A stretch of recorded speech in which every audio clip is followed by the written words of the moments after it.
Bueno, vamos a hablar acerca de la primera rebelión del Túpac Amaru, José Gabriel Condorcanqui.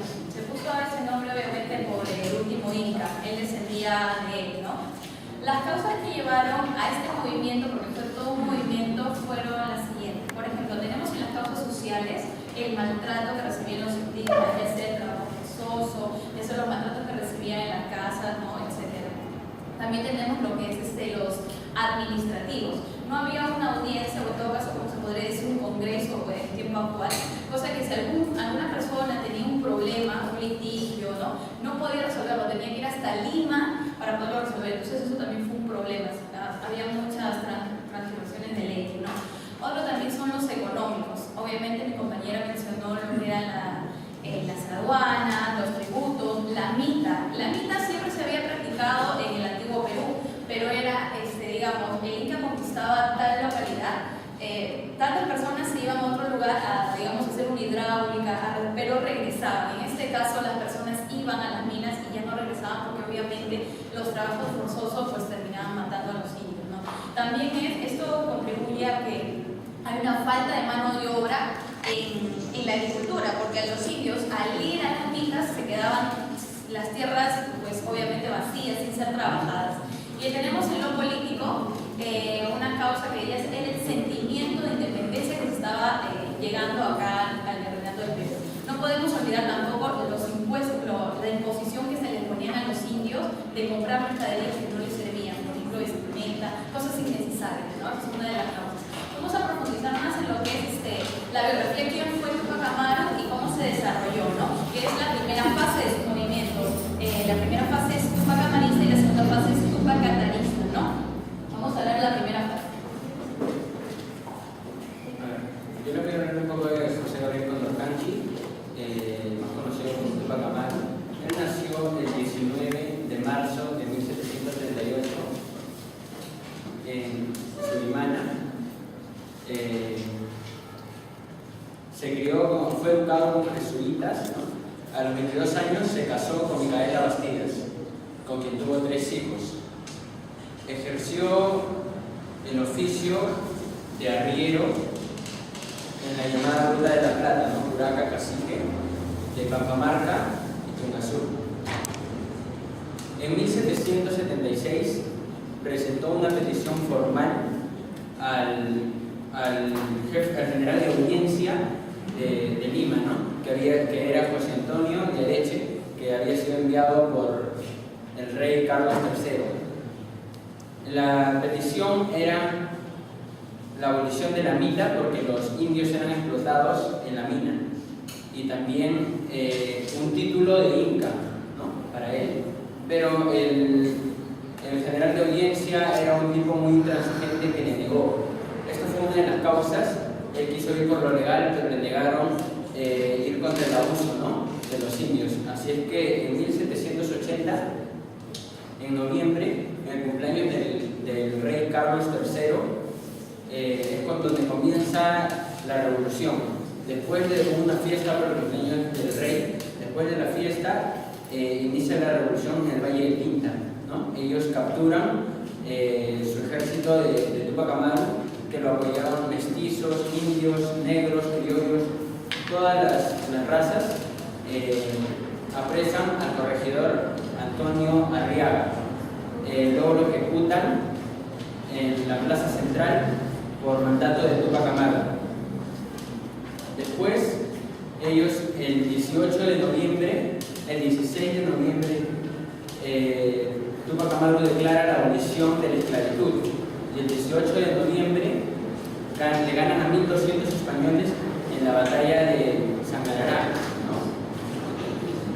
Seguidamente toman el 9 de diciembre Lampa y el 13 toman la ciudad en Azángaro. Fueron vencidos el 8 de enero de 1781 por una falla de Túpac Amaru de táctica, se podría decir así, de batalla, porque él envió a unos curacas a que regresen a Tinta para que traigan refuerzos, y él se fue al altiplano, ¿no? y cuando regresaron al Cusco estaban bien armados los españoles, y es cuando él decide no pelear y rendirse, ¿no? Él decide rendirse porque él no iba en contra de la corona española, sino más bien del abuso. Bueno, decide rendirse, pero no se entrega. Y el 6 de abril de 1781 lo captura para declararlo culpable. El 18 de mayo fue acusado de traición a la corona española y atentar contra la paz del rey. Entonces lo obligaron a presenciar la muerte de su esposa Micaela Bastidas, de sus 3 hijos, de su cuñado y algunas personas más que lo acompañaron en la revolución. Luego le cortaron la lengua porque él no quiso declarar quiénes habían sido sus acompañantes también, ¿no? Entonces no quería declarar y le cortaron la lengua. Luego lo ataron a 4 caballos para despedazarlo, y aún así no murió, así es que tuvieron que ejecutarlo y mandaron su cabeza a Tinta, mandaron un brazo de Ugazuca, el otro a Carabaya, una pierna a Levítica y el otro a Santa Rosa Central, que es ahora una provincia de Puno, ¿no? Pero aún así, después de su muerte, la revolución continuó, que en su segunda fase, ya no con él, pero con Condorcanqui, el siguiente que me va a dar Fernando. Ok, la fase tupacamarista corresponde al Tupac Amaru II y a su hermano Diego Cristóbal Tupac Amaru, porque cuando lo toman preso el 6 de abril, Diego Cristóbal Tupac Amaru el 14 intenta un rescate al Inca, ¿no? Pero en Layo, pero no tuvo frutos, entonces tuvo que replegarse y pelear contra Mateo Pumacahua, uno de los caciques que siempre estaba en contra de Tupac Amaru, ¿no? Se repliega hasta Puno y llega a controlar inclusive lugares como Jujuy, que queda en Argentina, también Nueva Granada, que es la actual Colombia. Tenían toda la serranía de Tacna, la serranía de Moquegua y también todo Puno. En 1781, casi a finales, el virrey Agustín Jáuregui daba una ley de amnistía para todos los que quisieran ¿no? regresar sin ninguna condena. Entonces es ahí donde él se entrega con todas sus fuerzas en Lamba, ¿no? Se entrega confiando, mejor dicho, en lo que le había dicho el virrey. Cosa que obviamente después vamos a ver que no es así, ¿no? El 30 de mayo es cuando toma Puno. Pero él como igual se entregó con todas sus fuerzas, igual él terminó quedándose como una fuerza política, ¿no? Obviamente él era un líder. Entonces los españoles buscaron como sea meterlo en cualquier rebelión. Es así que en la rebelión de Carabaya a él lo toman como quien él fuera el culpable, ¿no? Entonces en 1783, el 15 de marzo, lo toman preso, lo capturan en Marcapata, pero es recién en el 19 de julio que recién le da la ejecución. Pero esta ejecución fue peor porque aparte de que iba a ser descuartizado, le iban a sacar atenazado, la piel, él estando vivo le iban a descarnar, ¿no? Con unas tenazas, ¿no? En 1783. Esa es la parte tupacamarista. La fase tupacatarista empieza, vamos a hablar acerca, son más o menos como 3 cataris, para que no se le confundan un poquito, pero vamos a mencionar lo más importante, que es Tomás Catari. Tomás Catari, al igual que Tupac Amaru, igual era un cacique, pero era más que todo para el lado de Puno, Bolivia. Entonces, él cuando fue a reclamar sus derechos en 1777, no fue al virreinato del Perú, sino fue al virreinato de La Plata. Y el virrey, que era José Vertis, sí le otorgó a él su título, inclusive la abolición de sus indios, ¿no? Que ya no iban a ir a la mitad. Pero ¿qué pasa? Que a él lo apresan. Entonces aprovecha eso el corregidor de su zona, que es Joaquín Alois, aprovecha que él está preso y empieza a hacer destrozos con los indígenas, les expropia sus tierras, les quita. Entonces eso influye, él está preso, entonces como él era un líder, porque él era un líder en su tierra, ¿ok? Genera un descontento. Entonces toman al corregidor y lo asesinan 15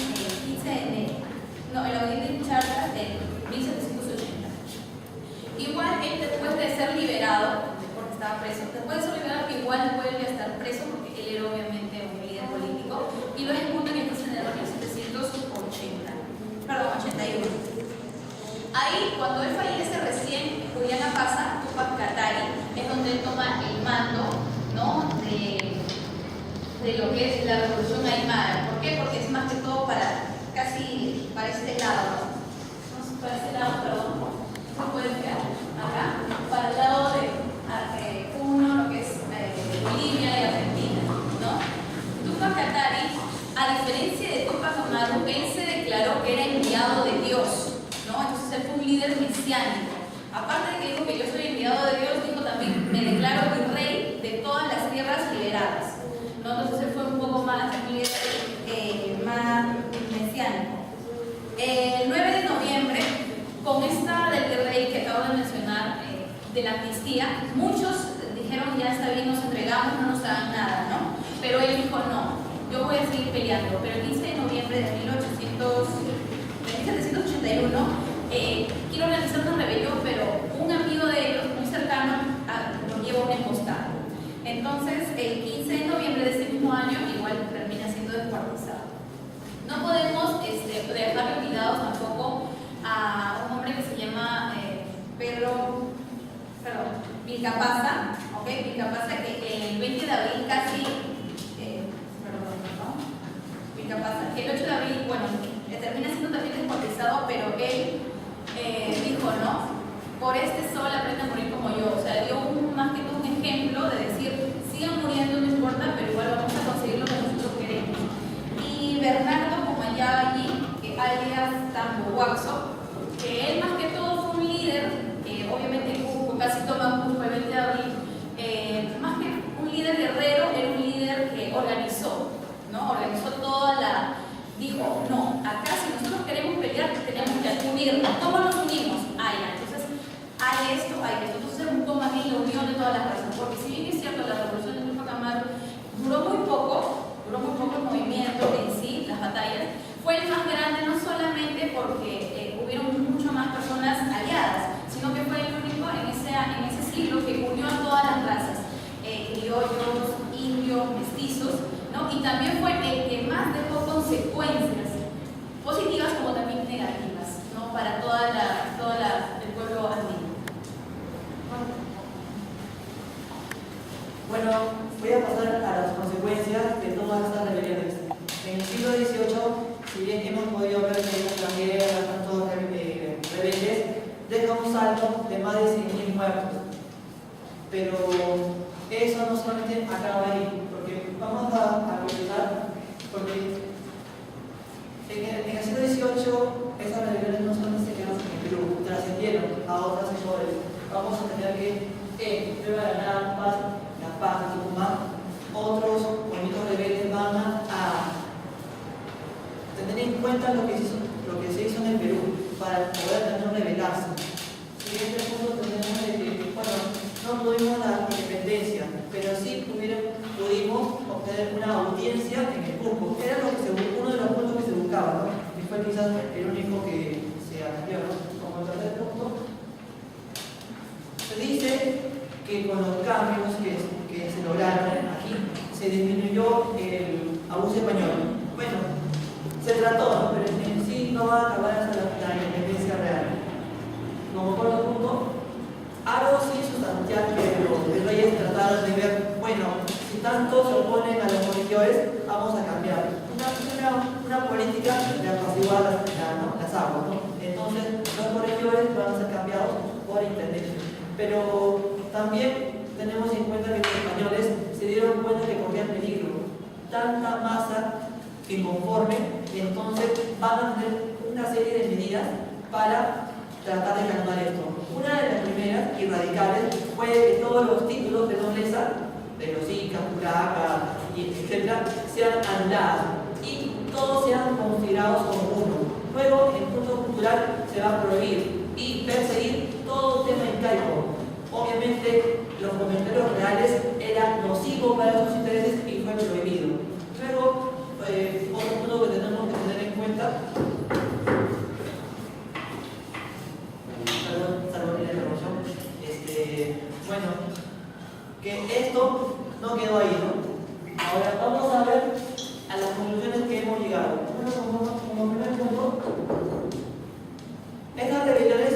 a ser directamente una respuesta al abuso. Pero, ¿qué pasa en el siglo XVIII? En el siglo XVIII, si bien el abuso empieza desde el inicio de la colonia, como ya hemos profundizado, en el siglo XVIII se suma la reforma borbónica, que esta va a ser un aumento de todo lo ya existente, explotación al máximo, ya lo hemos tocado. Entonces, esto va a hacer que todas las masas indígenas se rebelen. Por eso sumamos más de 100 rebeliones, y es importante este siglo para ver al siglo de la independencia, al siglo XIX. Como segundo punto, obviamente la rebelión de Santo Atahualpa va a haber una diferencia con el resto de la mano.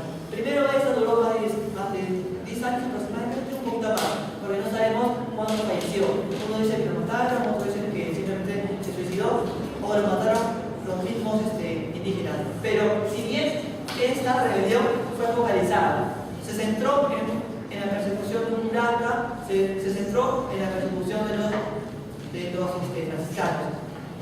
Y con su muerte o desaparición, esta rebelión acabará.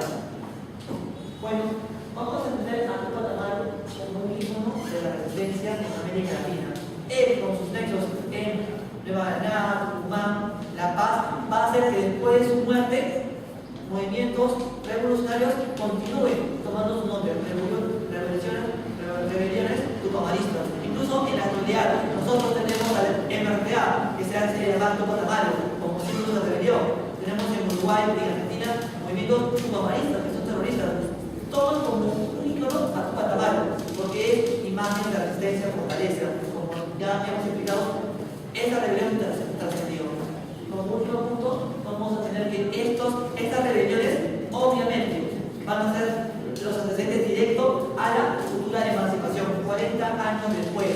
Nosotros tenemos que ver que los precursores van a tomar en cuenta qué es lo que hicieron a Tupac Amaru, cómo lo mataron, y el elogio a Jauregui, que muchos ya conocen, ¿no? Habla sobre un decano sobre el Tupac Amaru. Tenemos a Fray Calisto, que se va a hablar a Europa, al rey de España, que acabe con esos abusos. Pero antes vimos a indios, a mestizos. Después de esa rebelión vamos a tener cómo los privilegios poco a poco se van a perder. Van a ser precursores y van a gestar, gracias a esos ejemplos, nuestra independencia. Eso sería todo.